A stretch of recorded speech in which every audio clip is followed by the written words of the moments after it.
Dear students, good afternoon.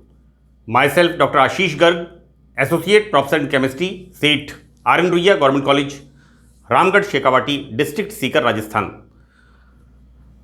बच्चों, BSc part third में first paper inorganic chemistry में हमने टॉपिक स्टार्ट किया हुआ है metal ligand bonding in transition metal complexes. किस तरह से संक्रमण धातुएं लिगेंड्स के साथ कॉम्प्लेक्सेस फॉर्म करते हैं, और इससे पिछली क्लासेस में हमने वैलेंस बॉन्ड थ्योरी को पढ़ा था। बच्चों, मैंने मेरे फर्स्ट लेक्चर में बताया है कि किस तरह से हम मेटल लिगेंड्स के साथ बॉन्डिंग को एक्सप्लेन करते हैं, और मेरे पिछले लेक्चर में मैंने बताया था कि हमने अब तक बीएससी पार्ट सेकंड तक वैलेंस बॉन्ड थ्योरी से एक्सप्लेन किया था मेटल लिगेंड्स की बॉन्डिंग को। बच्चों, यहां पर हमने स्टार्ट किया हुआ है थ्रू क्रिस्टल फील्ड थ्योरी। तो हम यहां पर next theory after valence bond theory, देखिए बच्चों, मैंने आपको क्रिस्टल फील्ड थ्योरी में ऑक्टाहेड्रल कॉम्प्लेक्सेस एक्सप्लेन कर दिया।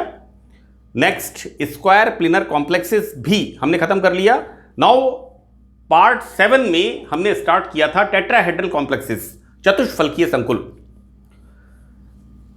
बच्चों, ये पार्ट 7 का कंटिन्यू है, निरंतर जारी है। पार्ट 7 का कंटिन्यू है। देखिए बच्चों, टेट्राहेड्रल कॉम्प्लेक्सेस, मैं यहां पर एक बात आपको बता दूं,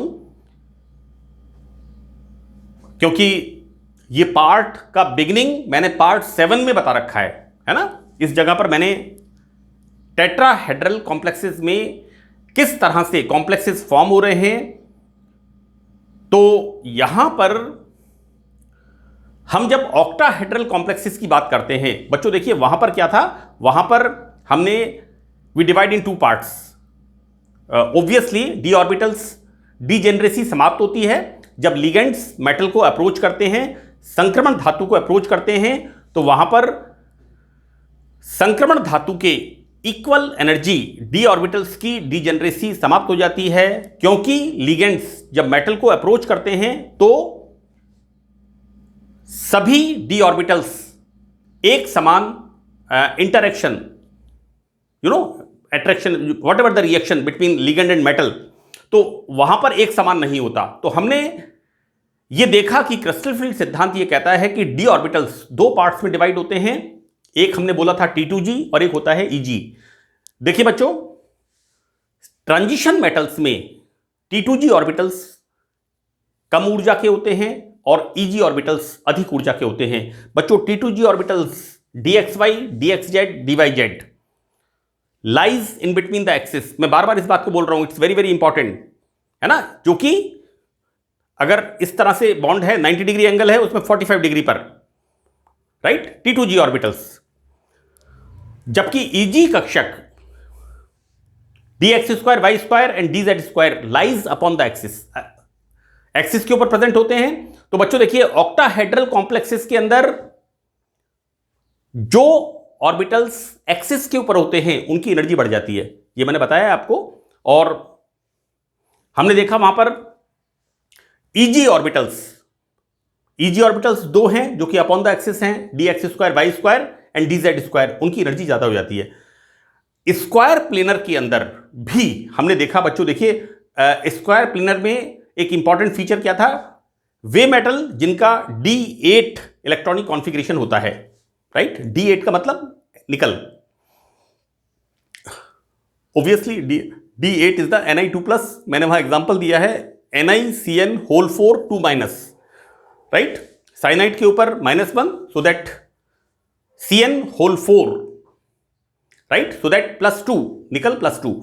तो देखिए बच्चों, वहां पर हमने क्या देखा था कि स्प्लिटिंग उसी तरह से होती है, लेकिन यहां पर जो डी ऑर्बिटल्स होते हैं, EG ऑर्बिटल्स जो होते हैं, स्क्वायर प्लेनर कॉम्प्लेक्सेस में EG ऑर्बिटल्स, देखो बेटा, स्क्वायर प्लेनर के अंदर 4 लिगेंड अप्रोच करते हैं, ऑक्टाहेड्रल में 6 लिगेंड्स अप्रोच करते हैं, और स्क्वायर प्लेनर में जब 4 लिगेंड अप्रोच करते हैं तो वहां पर हमने देखा था कि EG कक्षकों में d x square y square and d z square दोनों के अंदर एक एक इलेक्ट्रॉन होता है। बच्चों ये मैंने 7th पार्ट में बताया हुआ है, लेकिन थोड़ा 7th पार्ट से पहले 6th पार्ट में भी बताया हुआ है, लेकिन इसको एक्सप्लेन करने के लिए इसको बताना जरूरी है। तो स्क्वायर प्लेनर कॉम्प्लेक्सेस के अंदर e g orbital d x square y square and d z square दोनों में एक एक इलेक्ट्रॉन होता है। और जैसा कि मैंने आपको बताया कि CN4 4 लिगेंड्स मेटल को अप्रोच करते हैं, तो बच्चों वहां पर क्या होता है, डी जेड स्क्वायर की एनर्जी कम हो जाती है, क्योंकि डी जेड स्क्वायर को लिगेंड्स Z एंड -Z दो तरफ से अप्रोच करता है, जबकि d x square y square को 4 तरफ से अप्रोच करता है, 4 डायरेक्शंस, राइट। तो होता क्या है कि d x square y square का सिंगल इलेक्ट्रॉन भी ऊर्जा कम होने के कारण डी जेड स्क्वायर में चला जाता है। मैंने बच्चों इस स्प्लिटिंग को बताया है स्क्वायर प्लेनर कॉम्प्लेक्सेस में, राइट। तो ये बात हो गई हमारी स्क्वायर प्लेनर कॉम्प्लेक्सेस की। ऑक्टाहेड्रल एंड स्क्वायर प्लेनर दोनों के अंदर, वर्ग समतलीय दोनों के अंदर ligands upon the axis approach करते हैं। Now we see the interesting feature tetrahedral complexes. बच्चों टेट्राहेड्रल कॉम्प्लेक्सेस के अंदर मैंने एक क्यूब से आपको समझाया था पार्ट 7 के अंदर। इस तरह से क्यूब होता है और क्यूब के अंदर दिस इज द एक्स, आप देखिएगा पार्ट 7 में मैंने इसी तरह से बताया है, this is the x axis. इसके बीच में सेंटर पर metal ion, this is the x axis, this is the z axis, while this face is showing y axis. Clear बच्चों, देखिए ये मैंने क्यूब का डायग्राम बताया है और वहां पर ये बताया है ऊपर में इस तरह से और नीचे में इस तरह से, these are the diagonally opposite, right. तो बेटा देखो क्या है, टेट्राहेड्रल कॉम्प्लेक्सेस में लिगेंड्स एक्सिस पर अप्रोच नहीं करता, बल्कि एक्सिस के बीच में अप्रोच करता है। जो दो एक्सिस हैं उनके बीच में अप्रोच करता है, राइट। अब यहां पर एक इंटरेस्टिंग फीचर और है, एक्सिस में मैं इसको थोड़ा सा आपको बताता हूं। This is the open place. देखो बेटा क्या है कि यहां पर इस तरह से this is x, this is y and this is z, ये थोड़ी सी ओपन स्पेस है। बच्चों देखिए टेट्राहेड्रल कॉम्प्लेक्सेस में मैंने जो क्यूब बनाया था, यहां पर ऑब्वियसली 4 लिगेंड यहां पर होंगे, तो बच्चों ये कहां अप्रोच करते हैं, इस तरह से, राइट। अब यहां पर टेट्राहेड्रल में ना तो पूरी तरह से ये लिगेंड्स एक्सिस पर अप्रोच कर रहे हैं और ना ही ये पूरी तरह से एक्सिस के बीच में अप्रोच कर रहे हैं। और बच्चों मैंने पार्ट 7 में इस बात को बिल्कुल क्लियर बताया है कि टेट्राहेड्रल स्ट्रक्चर में जब लिगेंड मेटल को अप्रोच करता है तो वो T2G कक्षकों के नजदीक होता है ना। T2G कक्षकों के ऊपर से अप्रोच नहीं करता, exactly on the axis approach नहीं कर रहा है, ऊपर से मतलब है ऑन द एक्सिस अप्रोच नहीं कर रहा है, बल्कि T2G कक्षकों के नजदीक होता है। तो देखो बेटा टेट्राहेड्रल के अंदर क्या हो रहा है, टेट्राहेड्रल में ये स्प्लिटिंग उल्टी हो गई, Eg orbitals lower energy and T2G orbitals higher energy. यहां पर इनकी हायर एनर्जी क्यों है, क्योंकि लिगेंड बेटा कंप्लीटली एक्सिस के बीच से अप्रोच नहीं कर रहा, बल्कि T2G ऑर्बिटल्स के ज्यादा नजदीक होता है, इस कारण से इनकी एनर्जी ज्यादा होती है। एनीवे, एक और इंपॉर्टेंट चीज मुझे बतानी है बच्चों, यहां पर देखिए हमने देखा 10D cube, right. This is delta zero, this is 10D cube in the octahedral complexes. बच्चों this is the delta zero, O for the octahedral, ये जीरो का साइन जो है this is the O octahedral. ये T क्या show कर रहा है, फॉर द टेट्राहेड्रल, है ना। मैं आपको इस बात को क्लियर कर दूं, डेल्टा T CFSE। बच्चों मैंने आपको बताया ना, crystal field stabilisation energy, so that this delta zero ये क्या है, crystal field stabilization energy for the octahedral complexes, while this for the CFSE for the tetrahedral complexes. Clear? देखो बेटा, यहां एक इंटरेस्टिंग चीज है.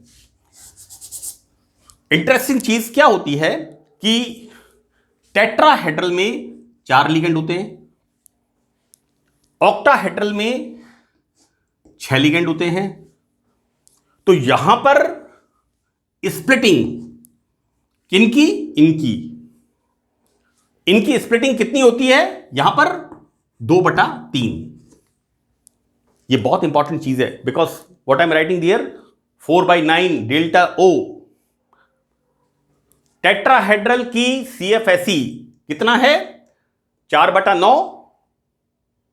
CFSE ऑक्टाहेड्रल, है ना.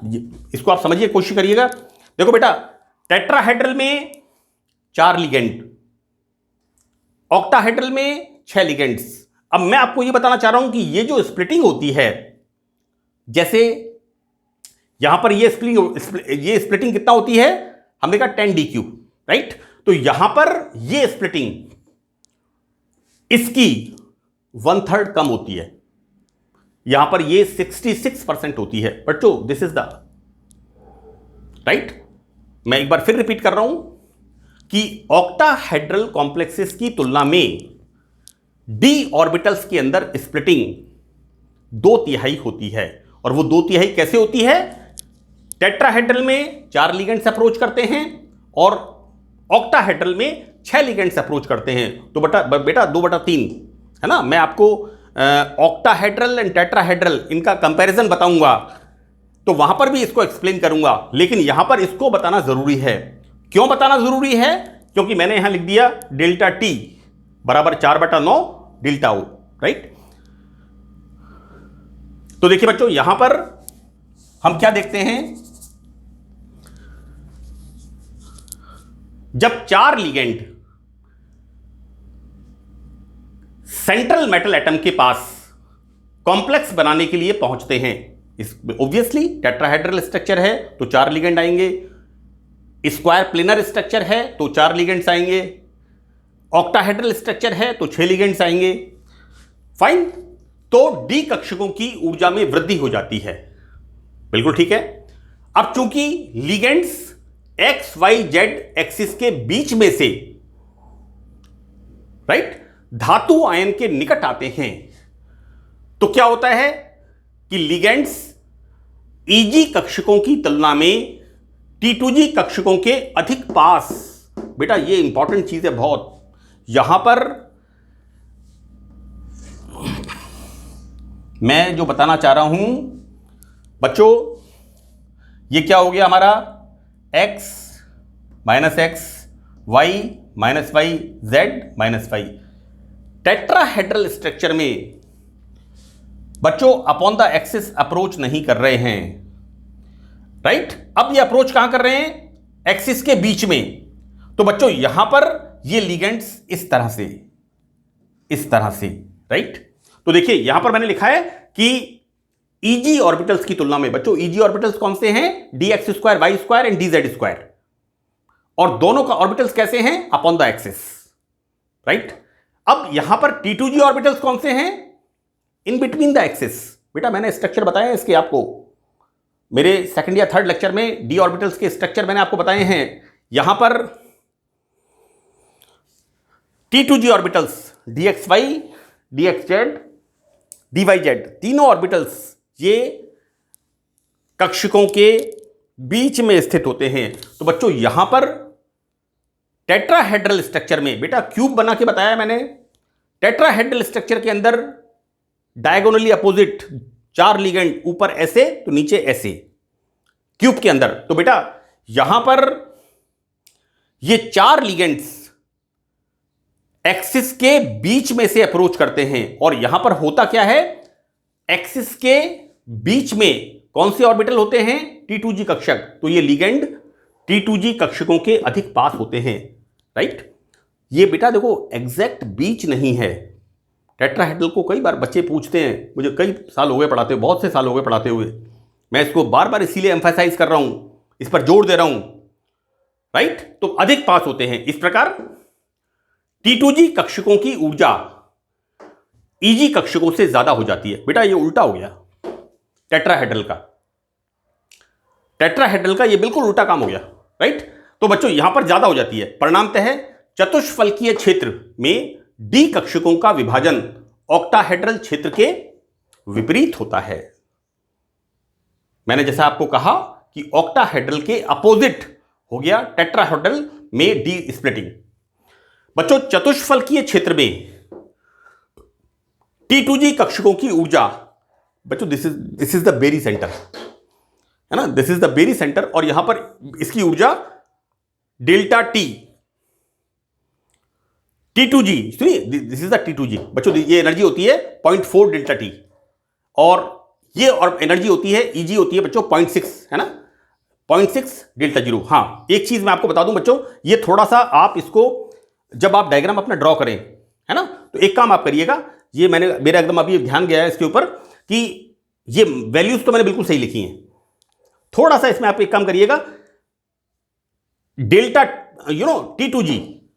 T2G के लिए ये थोड़ा गैप थोड़ा कम कर दीजिएगा, और ये वाला गैप थोड़ा बढ़ा दीजिए, क्योंकि ये कितना है प्लस 0.4 डेल्टा टी, और ये क्या है बच्चों -6 डेल्टा टी, राइट।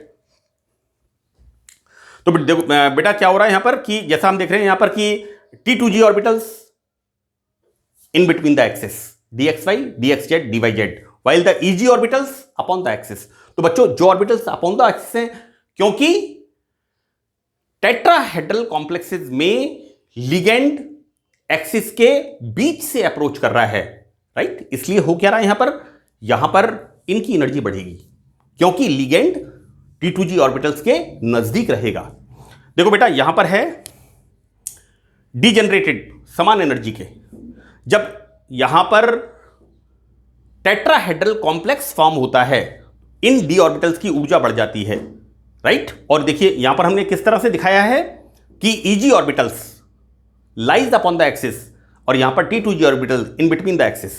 बच्चों नेक्स्ट डायग्राम क्या शो कर रहा है यहां पर कि ये जो डिवीजन हुआ है ये किस तरह से हुआ है, EG ऑर्बिटल्स की ऊर्जा कम हो जाती है जबकि T2G की ऊर्जा कम हो जाती है। मैंने इस बात को अच्छी तरह से कम 2 या 3 बार इसको एक्सप्लेन किया है कि ऐसा क्यों होता है। This is reverse of the octahedral complexes, right. Splitting of d orbital is reverse, उल्टा होता है ऑक्टाहेड्रल कॉम्प्लेक्सेस की तुलना में। तो बेटा these are the degenerated d orbitals and this is the tetrahedral field में d ऑर्बिटल्स की स्प्लिटिंग किस तरह से होती है। क्लियर बच्चों, अब हम निकालते हैं इसमें CFSE का मान। देखो बेटा ये डायग्राम आप जरूर बना के आना, है ना, ये डायग्राम आप जरूर बनाना, क्योंकि यहां पर हो क्या रहा है कि मैं इसको इस तरह से कह दूं कि अगर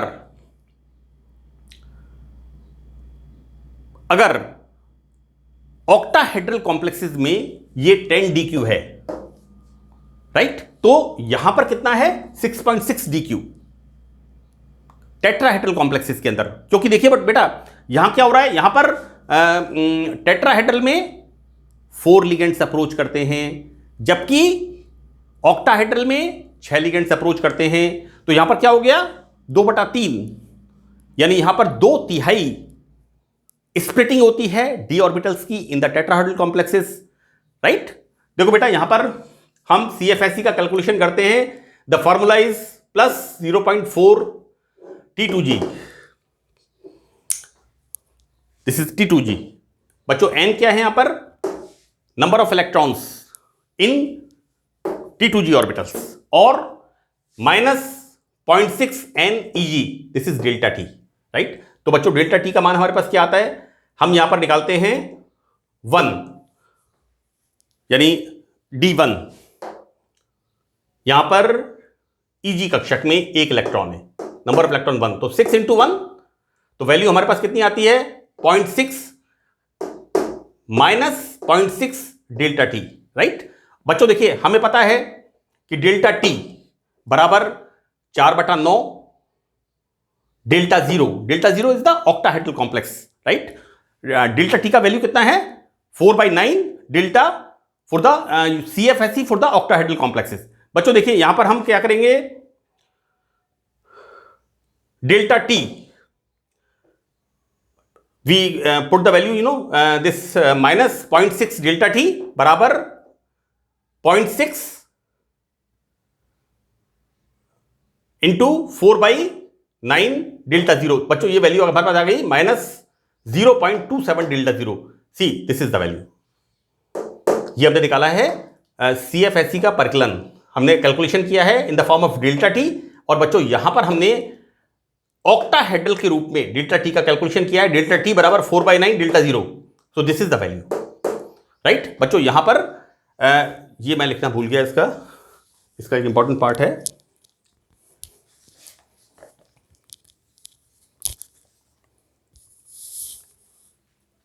इसको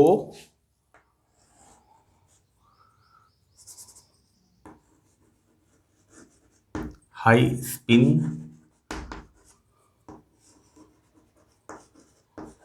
कॉम्प्लेक्स के लिए डेल्टा जीरो। बच्चों ये जो वैल्यू है this is for the octahedral complex. यहां पर क्या लिखा है, इस ब्लॉक में आपको क्या लिखना है, हाई स्पिन कॉम्प्लेक्स के लिए डेल्टा जीरो। बेटा ऑक्टाहेड्रल कॉम्प्लेक्सेस में हाई स्पिन कॉम्प्लेक्सेस कौन से थे, वीक लिगेंड फील्ड। आप देखिएगा अगर स्ट्रॉन्ग लिगेंड फील्ड है तो क्या होता है, वहां पर इलेक्ट्रॉन की पेयरिंग स्टार्ट हो जाती है ना। यहां पर ये वैल्यू जो निकाली हमने, ये वैल्यू निकाली है हाई स्पिन कॉम्प्लेक्स के लिए delta zero. This is the value, right. And we put जो हमने वैल्यू निकाली है हाई स्पिन कॉम्प्लेक्स के लिए that is minus 0.4, right.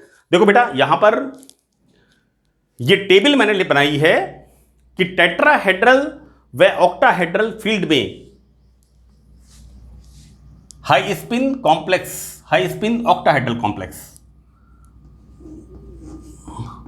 Octahedral. बच्चों आप लोग यहां पर क्या लिखोगे, हाई स्पिन ऑक्टाहेड्रल कॉम्प्लेक्स के लिए डेल्टा ओ। मैं एक बार फिर रिपीट कर रहा हूं, इस ब्लॉक में, ये ब्लॉक छोटा है, यहां पर मैं इसमें लिखना भूल गया। यहां पर आपको लिखना है हाई स्पिन ऑक्टाहेड्रल कॉम्प्लेक्स के लिए delta zero. CFSE, delta is the CFSE, O is the octahedral complexes. Clear बच्चों। अगर D2 हम यहां पर वैल्यू क्या पुट करेंगे, D2 का मतलब 2, ये 0 होगा हमारे पास, T2G का वैल्यू 0 होगा बच्चों, है ना। हम यहां पर क्या पुट करेंगे, D2 के लिए 2, वैल्यू कितनी आएगी यहां पर 1.2 and the same we calculate. Next D3, बच्चों इसी फॉर्मूले से आपको निकालना है। D3 का मतलब क्या हुआ, प्लस 0.4, कौन सा है, T2G, sorry this is T2G में 0 है, T2G में दिस इज 1। बेटा D3 के लिए, D3 में T2G 1, हम कैसे निकालेंगे इसके लिए वैल्यू, D3 के लिए plus 0.4 into 1 minus 0.6 into 2। Delta T का मान कितना आ रहा है यहां पर, माइनस 0.8। आपको यहां कुछ नहीं करना है, प्लस जोड़ बाकी करना है। D4 का वैल्यू निकालेंगे। How we put the D4 value, see एक बार मैं फिर रिपीट कर रहा हूं इसको, CFSE for the tetrahedral complexes. बच्चों ये कौन सा है, T2G ऑर्बिटल, राइट। यहां T2G ऑर्बिटल में कितने इलेक्ट्रॉन है, 2 इलेक्ट्रॉन्स।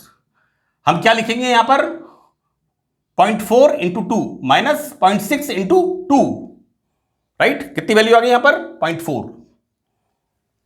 बिल्कुल बेटा हिसाब से आप निकालते जाइए। यहां पर 2 अनपेड इलेक्ट्रॉन हैं, यहां पर 2 इलेक्ट्रॉन्स हैं, देखिए यहां पर 2 इलेक्ट्रॉन्स हैं, 2 इलेक्ट्रॉन्स हैं। इन द सेम वे यहां पर 2 इलेक्ट्रॉन हैं EG ऑर्बिटल्स में, और यहां पर T2G में 3 इलेक्ट्रॉन्स हैं, सी, एंड द वैल्यू इज 0 0, है ना। बिल्कुल सिंपल कैलकुलेशन है, इसमें कहीं कोई बच्चों को आपको दिक्कत नहीं आनी चाहिए। हमने यहां पर ये टेबल मैंने बनाई है और इस टेबल के अंदर मैंने सारी वैल्यूज लिखी हैं। It will take lot of time, मुझे करीब करीब 2 घंटा इसको बनाने में लग गया टेबल को, है ना, लेकिन ये मैंने इसको कंप्लीट किया है। तो बच्चों देखिए ये हमारे पास टेट्राहेड्रल कॉम्प्लेक्सेस को हम किस तरह से क्रिस्टल फील्ड थ्योरी से एक्सप्लेन करते हैं। नाउ वन मोर थिंग, देखो बेटा ऑक्टाहेड्रल कॉम्प्लेक्सेस में 6 ligands, approaches x y and z directions, clear. In the square planar complexes वहां पर रोल किसका है, d x square y square का। और टेट्राहेड्रल कॉम्प्लेक्स की बात आती ही क्या होता है, यहां पर लिगेंड अप्रोच करता है एक्सिस के बीच में। ऐसी स्थिति में जो ऑर्बिटल्स एक्सिस के बीच में होते हैं, बीच में कौन से वाले होते हैं बच्चों, dx y, dx z, dy z, right, T2G orbitals. तो लिगेंड्स जो अप्रोच करते हैं टेट्राहेड्रल कॉम्प्लेक्स में वो T2G ऑर्बिटल्स के नजदीक होते हैं, तो इनकी ऊर्जा यहां पर बढ़ जाती है, राइट। तो दिस इज द एक्सप्लेनेशन। ये मैंने कंप्लीट टेबल बनाई है, थोड़ा सा पेशेंसफुली आप एक एक वैल्यू के साथ अब चलते जाइए, आपको ये वैल्यूज यहां पर आती जाएंगी। तो बच्चों ये टेट्राहेड्रल कॉम्प्लेक्सेस के लिए हमने क्रिस्टल फील्ड थ्योरी किस तरह से समझाती है, इसको हमने कंप्लीट किया है। और मुझे उम्मीद है बच्चों इसको आप स्क्रीनशॉट लेके पहले आप नोट करिए और ध्यान से इसको सुनिए आप, जो मैंने एक्सप्लेनेशन बोला है, क्योंकि इन तीनों के अंदर अक्सर मैं देखता हूं बच्चे कंफ्यूजन में आ जाते हैं, लेकिन it is very very simple. क्योंकि मैंने टेट्राहेड्रल कॉम्प्लेक्स में जो क्यूब का स्ट्रक्चर बनाया है, बिल्कुल क्लियर क्यूब का स्ट्रक्चर बनाया है, परफेक्ट है ना। तो परफेक्ट से मतलब मैंने कोशिश की है, मुझे ठीक लग रहा है, इसका मतलब परफेक्ट नहीं हो गया, आपको समझ में आना चाहिए। This is the important parameter. तो बच्चों that's all in this session, thank you very much.